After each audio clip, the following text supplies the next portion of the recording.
Hello student. Time period of a satellite को हम लोग समझते हैं, यहाँ से कंपटीशंस में सवाल निकलते हैं, नीट या जेई में क्वेश्चन निकलते हैं, तो थोड़ा इसको बारीकी से हम लोग समझते हैं। जो इसका बेसिक्स है वहीं से हम लोग शुरू करते हैं। राइट, टाइम पीरियड क्या है?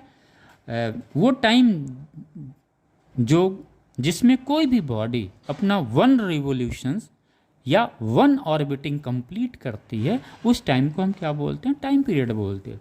अगर कोई सेटेलाइट है जिसका मास स्मॉल m है, अगर ये एक राउंड चलती है 1 राउंड में, तो डिस्टेंस कितना ट्रेवल कर रही है? 2πr, जहाँ पे ये r क्या है?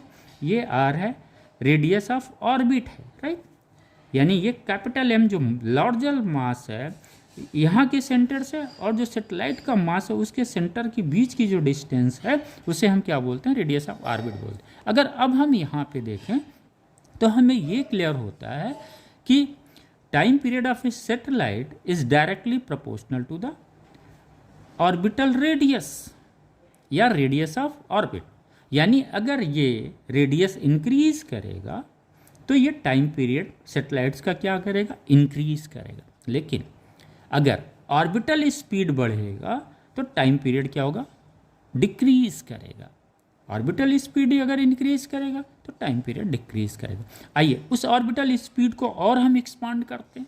हमको पता था यहाँ पे कि न्यूटन्स लॉ ऑफ ग्रेविटेशन के हिसाब से इस मास और इस मास के बीच में एक अट्रैक्शन फोर्स लगता है जिसे हम Gmm/r² से ये करते हैं। राइट, और ये फोर्स क्या करता है? ये सेंट्रीपिटल फोर्स प्रोड्यूस करता है किस पे? सेटेलाइट।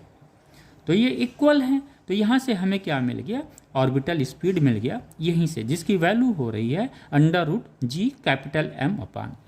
अब आप देखिए, जब हमें ये मिल गया और v की वैल्यू अगर हम यहाँ पे रखते हैं तो फिर हमें क्या रिलेशंस मिलता है? ये रिलेशंस मिलता है। यानी ये जो time period of a satellite है हम कह सकते हैं inversely proportional to the mass of the body. किसका? Around which satellite revolving. यानी इस बॉडी का जो सेंटर पे बॉडी है उसके मास के इन्वर्सली प्रोपोर्शनल होता है स्क्वायर रूट के।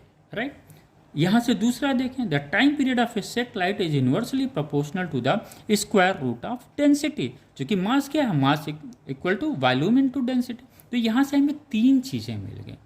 एक तो रेडियस हो गया, मास हो गया, डेंसिटी हो गया। तीसरा, time period of a satellite not depend upon mass of satellite. इस मास पे वो टाइम पीरियड डिपेंड नहीं करता है।